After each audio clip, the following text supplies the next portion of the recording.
Bonjour, ici Jean-Philippe Trottier qui vous souhaite la bienvenue. Je m'entretiens avec Nick Payne, analyste politique. Il revient sur la semaine écoulée avec 4 sujets. Retour évidemment sur les élections états-uniennes du point de vue du Québec, évidemment. Le Parti québécois s'inquiète de la venue de millions d'immigrants expulsés des États-Unis sous Trump. Troisièmement, Christian Dubé veut réduire la place du privé. Et pour terminer, un militant du Parti québécois menacé d'expulsion. Mais tout d'abord, Philippe Labrec, chroniqueur de cette émission, revient sur les élections états-uniennes qui ont donné une victoire confortable à Donald Trump contre toute attente. Bonjour Philippe. Bonjour. Écoutez, c'est rare que j'invite la même personne 2 jours d'affilée. Vous étiez hier, vous avez fait votre chronique du mardi, donc, sur les scénarios possibles électoraux. C'était hier midi, donc les élections étaient en cours aux États-Unis. Maintenant, on a des résultats. On sait que Trump, c'est officiel, donc a la majorité. Donc, et voilà, à chaud votre commentaire. Je vous dirais que j'étais surpris. J'avais prévu une victoire de Trump, mais par une marge très mince. Oui, mais c'est ce que tout le monde pensait, oui. Ou en Kamala Harris, c'était 50 plus 1, 50 moins 1, c'était... Basé sur ce que j'ai vu, les différents sondages que j'ai consultés avant les élections d'hier, là, dans les dernières heures, dans les derniers jours, plusieurs commençaient à prédire une victoire de Harris qui avait remonté la pente, supposément. Et donc, je croyais la chose très possible, que Harris l'emporte par, encore une fois, une marge relativement mince. Et tout le monde a commenté un sondage de l'Iowa, vous savez, qui juste au sud de l'Alberta, je pense. Oui, c'est pas trop, ouais. Idaho ou Iowa? Non, attends, c'est l'Iowa, je crois. Et Harris avait un swing, comment dire, une tendance de 11 points en sa faveur. C'est ça, voilà. Et là, on a extrapolé à partir de ça, de mémoire, ici, là, sur les autres États, en se disant, finalement, Harris est peut-être très en avance. Mais c'est une extrapolation ici. Là, les sondeurs de ce sondage, ceux qui ont effectué le sondage ont extrapolé au pays en entier sans se rendre compte que le phénomène inverse est en place déjà. Une chose qui nous frappe, Kamala Harris, candidate démocrate, donc défaite, n'a pas prononcé de discours. Est-ce qu'elle s'est effondrée? On ne peut pas savoir. On peut pas savoir. Est-ce qu'elle se serait effondrée? Est-ce que c'est un signe que les démocrates voudront contester les résultats? Et si les républicains l'ont fait il y a 4 ans, et si Donald Trump disait, si jamais on perd, si jamais on voit de la fraude, parce qu'il avait dit qu'il y avait de la fraude en Pennsylvanie, qu'il a remporté, les démocrates peuvent jouer le même jeu.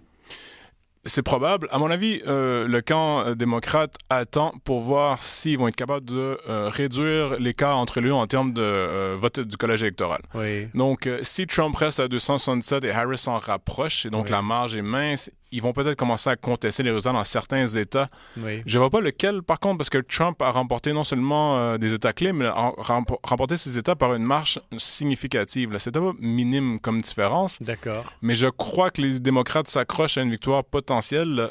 Comme je l'avais dit hier, d'ailleurs, à ma chronique, les 2 équipes, républicaines et démocrates, ont eux-mêmes des équipes juridiques prêtes à passer à l'action pour contester tout résultat qui pourrait être douteux. Sauf que Trump a remporté le vote populaire cette fois-ci. Je veux dire ça, il y a plus... Avec Hillary Clinton, il avait eu moins de votes que Clinton en 2016, mais là, il a eu la majorité de vote populaire, d'après ce que je comprends. Exactement. Et le dernier républicain à avoir réussi cet exploit était Bush fils en 2004. On se rappelle que c'était dans la foulée du 11 septembre, la guerre en Afghanistan. Il y a un vent de patriotisme qui avait propulsé Bush à une victoire facile. Et le dernier républicain avant ça était Reagan à gagner le vote populaire. Il y en a plusieurs, en fait, aux États-Unis, analystes politiques et autres, qui croyaient, je devrais dire, que les républicains ne pourraient plus jamais gagner le vote populaire pour des raisons socio-démographiques dont j'ai parlé hier. D'abord, c'est des hommes blancs, ils sont de plus en plus minoritaires. Dans quelques années, il y aura plus de non-blancs que de blancs. Donc, sauf que les républicains étaient avantagés parce qu'ils sont... c'est surtout les États du Midwest qui votent républicains. Et la Floride, cette fois-ci, et la Texas. La victoire en Floride était écrasante par Trump. On se rappelle qu'en 2020, contre Biden, Trump l'avait emporté par une... je me rappelle plus exactement le nombre de voix, là, mais on parle même pas d'1% de différence. Ici, on est passé à presque 60%, je crois. Il y a 11, 12, 13 points de différence entre les 2 candidats. C'est une grande victoire de Trump en Floride. Ce qui fait croire, et les données qu'on a jusqu'à maintenant qui sont partielles et qui sont à chaud, encore une fois, en particulier en ce qui a trait à la Floride, c'est que le vote hispanophone ou latino, comme les Américains disent, serait passé en bonne partie, pas entièrement, pas en majorité, mais aurait passé à Trump d'une façon... en Floride? En Floride à et cause partout des aux États-Unis. À cause des Cubains. Mais les Cubains ont toujours voté républicain, donc c'est pas nouveau. On parle des hispanophones ou des latinos dans leur ensemble, des différents pays d'Amérique du Sud et centrale. Ce qui vient contredire, Philippe Lebrec, l'idée que le Parti républicain serait un parti de vieux barbons masculins blancs. Je veux dire, maintenant, il y a un truc, c'est que, contrairement à ce qu'on pensait, il y a plus de femmes que ce qu'on pensait qui ont voté républicain, plus de Noirs, surtout chez les hommes, qui ont voté républicain, plus de Latinos que prévu qui ont voté républicain. Ça veut dire quoi? Ça veut dire que, les démocrates disaient qu'il faut mettre une femme noire pour attirer le vote femme noire. Il faut mettre un homosexuel pour attirer le vote homosexuel. Il faudrait mettre un vegan ou un végétarien ou un halal, je ne sais pas trop quoi, pour attirer le vote musulman, vegan ou que sais-je. Et là, ce qui s'est passé hier aux États-Unis contredit complètement cette idée qui a cours également au Canada libéral de Trudeau. Ah oui, même au Québec, je vous dirais. Là. Aussi, oui. C'est encore partie du Canada. Oui, tout à fait, exact. C'est une petite révolution en ce qui a trait à la stratégie électorale, je dirais même à notre conception de penser la politique dans notre ère. Le camp Trump avait misé beaucoup en 2020 aussi sur le vote hispanophone et noir, surtout au point de vue des hommes noirs aux États-Unis afro-américains. Ça avait plus ou moins fonctionné, même qu'à l'époque, je me rappelle, on leur avait reproché d'avoir passé plus de temps à convaincre ces différents groupes socio-ethniques et d'avoir délaissé, entre guillemets, l'homme blanc. L'homme blanc, c'était pas présenté, en fait, à l'époque. Je dis l'homme blanc de façon très générale, là, mais... Oui. Le vote des hommes blancs américains n'avait pas été aussi en faveur que Trump qu'on le croyait en 2020 et ça avait expliqué en grande partie sa défaite. Cette fois-ci, on dirait que tout tue en même temps.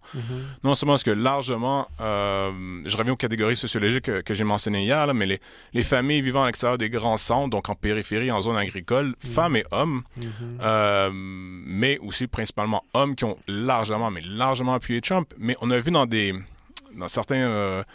certains grands centres urbains qui votent largement démocrates, bien sûr, Harris a quand même gagné haut la main. Mais au lieu de gagner avec, je donne un exemple, 80%, elle a gagné, admettons, une ville comme Baltimore à 70%. Oui, d'accord. Et là, vous allez dire, c'est pas une différence énorme, elle a quand même largement gagné, mais le 10% de différence a une influence majeure sur l'État en entier et donc sur les votes du collège électoral que cet État représente. Et cette espèce de petite révolution là, que les républicains et que l'équipe Trump plus particulièrement a réussi, à mon avis, fait éclater ce qu'on appelle, en anglais, il y avait ça « Coalition of the Fringes ». C'est la coalition... des périphéries. Des groupes périphériques. Oui. Donc, comme vous l'avez dit, là, c'est les petits groupes socio-ethniques éclatés, hommes afro-américains, homosexuels, femmes célibataires vivant en grand centre, blablabla, qui forment la coalition de gauche. Et là, pour la première fois, de mémoire du moins, un camp conservateur, dans ce cas-ci, Trump et le Parti républicain, réussit à les gruger suffisamment d'appui et de voix de ces groupes-là pour non seulement gagner, mais gagner avec en remportant le vote populaire, ce qui était encore une fois à peine 24 heures impensable ou presque. Philippe Lebrec, je pose mes questions à partir de moi-même, évidemment, mais à partir de ce que vous avez écrit. Vous avez mis à chaud des commentaires sur votre page LinkedIn, en anglais pour les citoyens. Les amis américains. Et vous invitez à droite et à gauche dans les plus prestigieuses J'ai vécu à Washington presque un an. Oui, absolument, donc vous connaissez bien l'endroit, oui. Beaucoup de francophones à Washington, d'ailleurs. Déjà, la ville a été fondée par un francophone, l'enfant, un Français. Un Saint-Simonien. Ah, j'étais pas au courant. Les plans de la ville ont été dressés par, je crois qu'on m'a Benjamin, l'enfant, ou un truc comme ça. Écoute, la famille Dupont aussi a été influente. Washington. Ils sont des Belges ou des Français, là, j'ai oublié. Mais... Bon. Vous parlez du plus grand retour politique dans l'histoire politique récente. La Constitution états-unienne interdit à 2 mandats, qu'ils soient consécutifs ou séparés. Celui de Trump, il a été élu une fois, défait une fois, et il revient au pouvoir officiellement, du moins, cette fois-ci. Donc, c'est un second mandat. Il ne peut pas en avoir un troisième, évidemment, la Constitution l'interdit. Il y a déjà eu un seul précédent dans l'histoire des États-Unis où un président a été élu, défait, puis réélu. Et là, en plus, il a des clés de la Maison-Blanche, le vote populaire. Le Sénat sera très certainement républicain. Il y a un autre sénateur qui s'est rajouté à la liste, un démocrate qui a été remplacé par un républicain. Sans doute le Congrès aussi. La Chambre. La Chambre, oui, la Chambre. Ça reste à confirmer les deux, par contre. Je crois que Même le Sénat? Je crois que le Sénat, non. Les républicains, c'est maintenant c'est fait, mais la Chambre, ça reste à confirmer, je crois. Donc, c'est vraiment le plus grand retour d'un président états-unien dans l'histoire récente des États-Unis. Je crois. Bush père qui avait perdu sa réélection élection, qui avait échoué à se faire élire, je devrais dire, ne s'était pas représenté. Et par la suite, on est passé, quoi. Clinton, ensuite Bush, Obama, et donc 8 ans. Ces trois-là avaient passé 8 ans. Il n'y avait pas eu de chance de retour. C'est vrai. Donc, de mémoire, il n'y a pas de président qui a réussi ce qu'il a réussi. Mais c'est non seulement qu'il avait gagné la présidence en 2016, qu'il avait perdu en 2020, qu'il est revenu en 2024 pour une très grande victoire, qui m'a impressionné personnellement. C'est le fait que tout allait contre lui. Il y a eu un acharnement judiciaire que certains pensent justifié, mais à mon avis, qui était justifié partiellement seulement. Trump n'est pas blanc comme neige, je suis absolument d'accord. Loin de là, hein? Mais il y avait un acharnement judiciaire où les démocrates, je généralise, mais c'est un peu vrai, les démocrates, après 2020, ont tout tenté pour l'éliminer du jeu politique, peut-être parce qu'ils voyaient la chose venir aussi, maintenant, avec la perspective. Mais même des juristes, je veux dire, beaucoup... Mais influencés politiquement. C'était motivé politiquement. Pour plusieurs d'entre eux. Après, je ne les connais pas personnellement, mais... Pardonnez-moi, Philippe, mais dans ce cas-là, n'importe quelle contestation judiciaire est motivée politiquement, alors? En partie. Mais parce que vous n'êtes pas un être neutre, vous n'êtes pas Dieu, vous n'êtes pas Jésus-Christ, que sais-je. Évidemment, et le commentariat, c'est intéressant parce que j'ai parcouru ce matin à chaud aussi des commentaires ici et là dans notre presse locale, mais beaucoup de gens ne comprennent pas. C'est Dracula qui revient au pouvoir, c'est le délinquant. Moi, je dirais que Trump est un délinquant, mais c'est par les délinquants qu'il y a souvent des changements tectoniques qui surviennent. Les gens rationnels, en général, ne font pas de changements tectoniques comme ça. Mais vous voyez un acharnement, peut-être, mais ce que je vois, moi, c'est une... Comment dirais-je? Il y a deux logiciels qui s'affrontent. Un nouveau logiciel incarné par Trump, qu'on commence peu à peu, sur lequel on peut théoriser, mais le logiciel démocrate est-il carrément désuet? Et vous avez des journalistes et des commentateurs maintenant, je vais sur ce qui se passe au Québec maintenant, qui ne comprennent pas ce qui se passe aux États-Unis. On est dans la condamnation, dans la désolation. J'ai reçu d'une amie ce matin une caricature de la Statue de la Liberté, se cachant le visage entre ses deux mains, de honte, enfin de chagrin, tout ça. Est-ce que c'est une cécité? Est-ce que c'est un problème structurel? Une cécité volontaire, peut-être, oui. Je crois que c'est la même cécité en ce qui a trait, par exemple, à la situation en France, le Brexit à l'époque. Oui. On croyait la chose impossible. Comment est-ce que les Britanniques pouvaient voter pour quitter l'Union européenne? Oui. Comment est-ce que les Français ont pu voter pour le Rassemblement national? On voit la même logique aux États-Unis. Donc, bien sûr, comment les Américains ont-ils pu voter pour Trump? Et on va entendre la même chose à propos de Poilievre au Canada. Comment est-ce que les Canadiens peuvent voter pour Pierre Poilievre? Mais c'est comme avant l'Église catholique fustigeait les païens, les athées, les mécréants, les libres penseurs, les protestants. Je veux dire, on peut comprendre pourquoi, il y a des raisons historiques à cela, mais je veux dire, on a l'impression qu'on a encore une fois...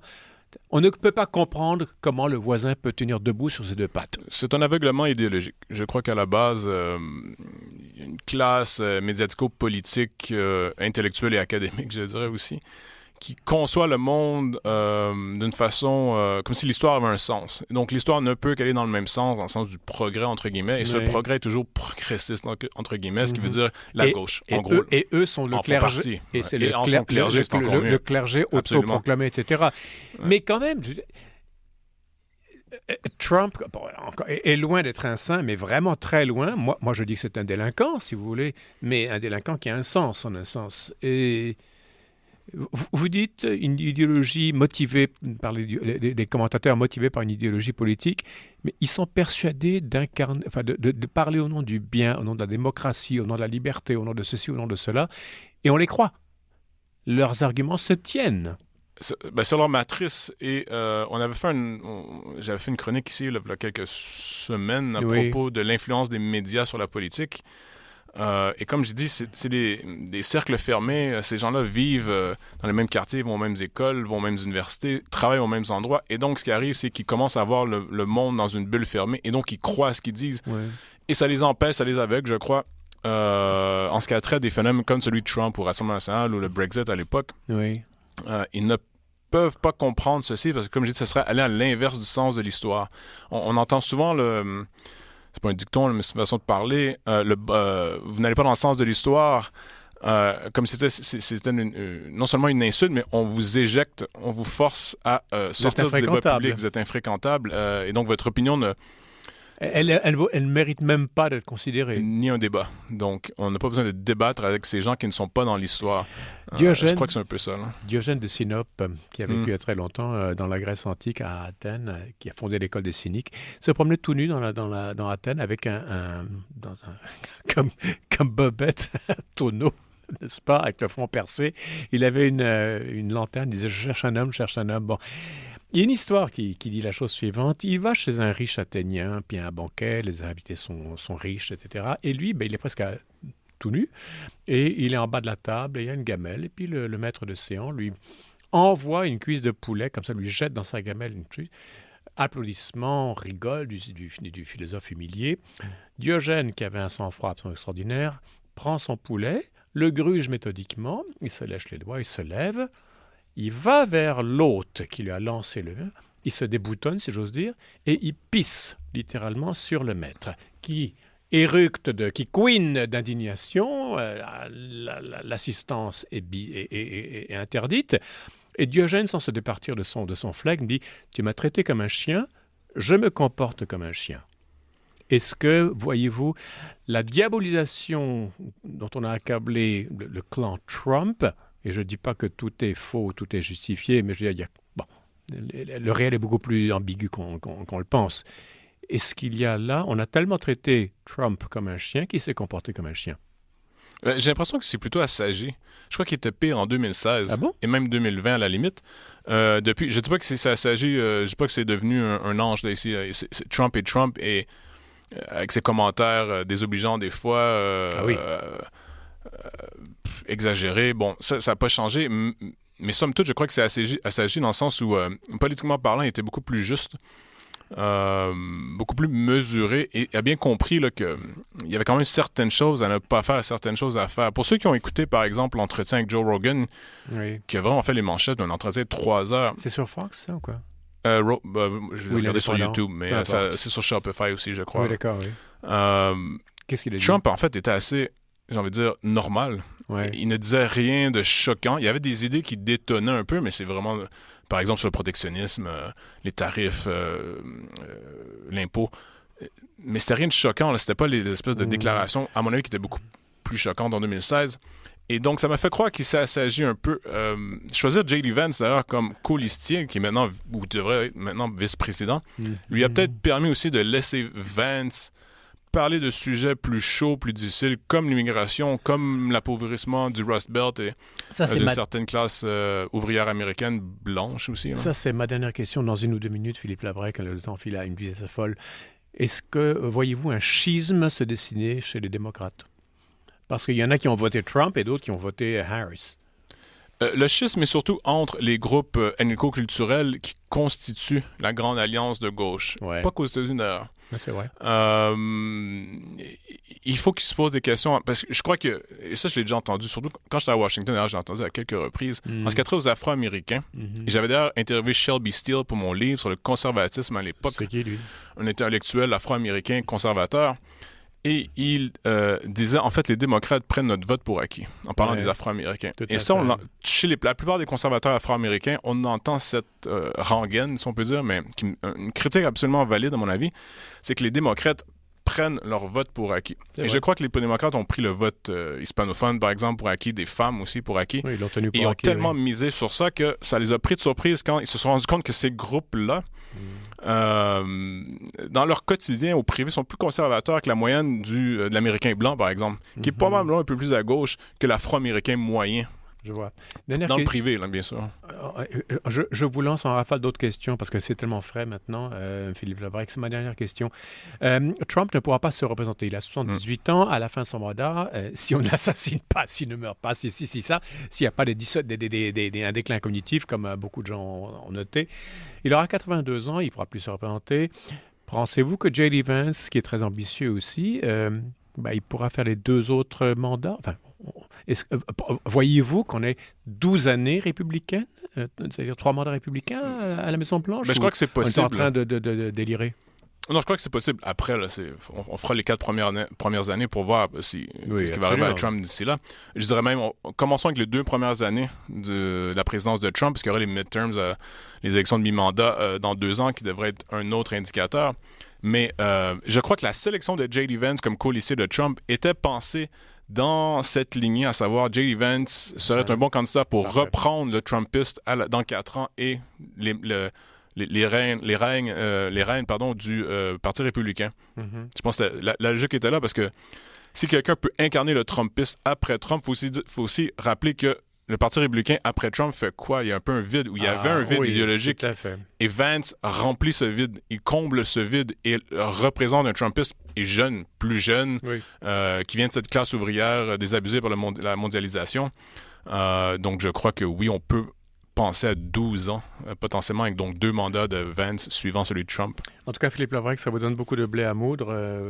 Vous êtes tous les 2 mardis à cette émission. Aujourd'hui, ça, c'est une exception parce qu'il y a eu un tremblement de terre hier avec l'élection de Trump à la présidence états-unienne, le 47e président des États-Unis.